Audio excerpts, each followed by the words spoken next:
নমস্কার, সবাইকে স্বাগত জানাই আমার চ্যানেলে। আজ একটা চিকেনের অন্য রকমের রেসিপি বানিয়ে দেখাবো, যেটা কোরিয়াতে প্রচণ্ড ফেমাস, যেটার নাম কোরিয়ান স্টাইল হানি চিকেন রেসিপি। হ্যাঁ, ঠিক যেমন নাম হানি চিকেন, এটা হানি অর্থাৎ মধু দিয়েই বানানো হয়। তাই প্রথমে আমি একটু ম্যারিনেট করে নিচ্ছি। সামান্য আদা এবং রসুন গ্রেট করে রেখেছিলাম, সেটা দিয়ে দিলাম। সাথে দিয়ে দিচ্ছি পরিমাণ মতো লবণ।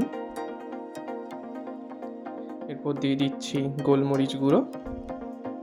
এটা অবশ্যই আপনারা ঝাল বুঝে দেবেন।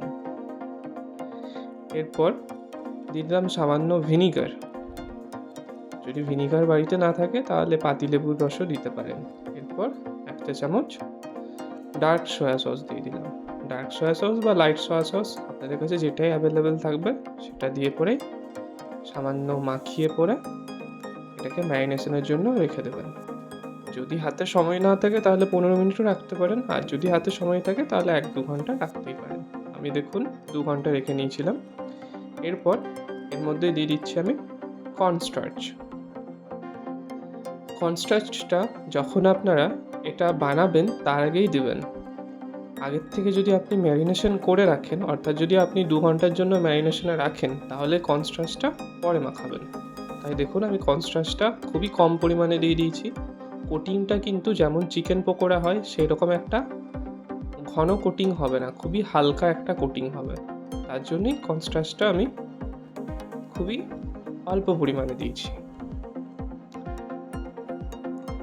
এরপর প্যানের মধ্যে আমি তেল গরম করে নিয়েছি, আপনারা চাইলে বাটারেও করতে পারেন। এরপর এক এক করে চিকেনের পিসগুলোকে আমি এখানে ফ্রাইয়ের জন্য দিয়ে দিচ্ছি। আচ্ছা, এখানে বলে রাখি, আপনারা চাইলে ডিপ ফ্রাই বা স্যালো ফ্রাই দুটোই করতে পারেন। আমি এখানে যেহেতু আমি তেল কম ব্যবহার করতে চাই, তাই আমি এইভাবে একটু ফ্রাই করে নিচ্ছি। আর চিকেনের পিসগুলো এখানে যদি আপনি মনে করেন যে ছোট ছোট রাখবেন, ছোট ছোটও করতে পারেন। আপনি যদি শুধু বলেন থাই বা ব্রেস্ট পিস রাখবেন, সেটাও রাখতে পারেন, অথবা এই যে বোন পিসগুলো আছে সেগুলোও রাখতে পারেন। দেখুন আমি উল্টে পাল্টে নিয়েছিলাম চিকেনগুলোকে, এবং ঠিক এইরকমভাবে আমি একটু ভাজা ভাজা করে নিয়েছি।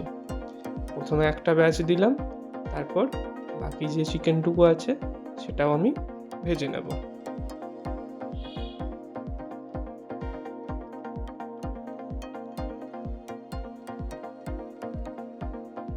এরপর সমস্ত চিকেনগুলো ভাজা হয়ে যাওয়ার পর ঠিক একই তেলের মধ্যেই আমি দিয়ে দিচ্ছি কুচিয়ে রাখা রসুন এবং লঙ্কা।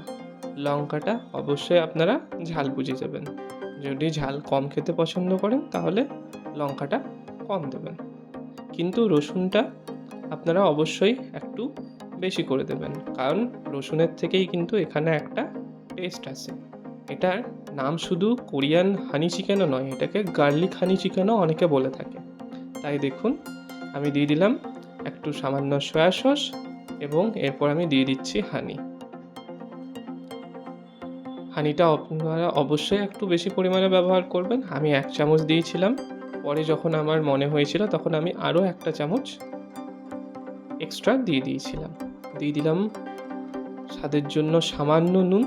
যেহেতু নুন আমাদের চিকেনের মধ্যে আগের থেকেই দেওয়া আছে, এবং সয়া সসের মধ্যেও সামান্য নুন থাকে, তাই নুনটা আপনারা একটু বুঝে শুনে দেবেন। এরপর গ্রেভিটাকে ঘন করার জন্য আমি একটা কর্নফ্লাওয়ার স্লারি করে নিলাম, অর্থাৎ জলের মধ্যে সামান্য কর্নস্টার্চ গুলে সেটা আমি দিয়ে দিলাম। এরপর নাড়াচাড়া করে নেব। দেখুন এই নাড়াচাড়া করার সাথে সাথেই কিন্তু গ্রেভিটা একেবারে ঘন হয়ে যাবে। এখানে কালার আনার জন্য আপনারা কাশ্মীরি লঙ্কার গুঁড়ো ব্যবহার করতে পারেন, তাহলে কালারটা দেখবেন একটা খুবই সুন্দর শেড চলে আসবে। এরপর যে ভেজে রাখা চিকেনগুলো ছিল সেগুলো আমি এটার মধ্যে দিয়ে দেবো, এবং একটু সামান্য সময় নিয়ে ভালো করে গ্রেভিটার সাথে মাখিয়ে নেব। তাহলে আমাদের তৈরি কোরিয়ান স্টাইল হানি চিকেন। দেখতেই পাচ্ছেন আমি সমস্ত গ্রেভিটাই ভালো করে মাখিয়ে নিয়েছি। দেখুন কি সুন্দর একটা কালারও চলে এসছে, এবং পুরো গ্রেভিটা বেশ ভালোভাবে মাখা মাখাও হয়ে গেছে চিকেনটার সাথে। তৈরি হয়ে গেছে আমাদের হানি গার্লিক চিকেন। বাড়িতে অ্যাজ এ স্টার্টার এটা খুব ভালোভাবে ব্যবহার করতে পারেন। আপনারাও বাড়িতে বানান এবং ভালো লেগে থাকলে একটা সাবস্ক্রাইব, লাইক এবং শেয়ার করে দিন।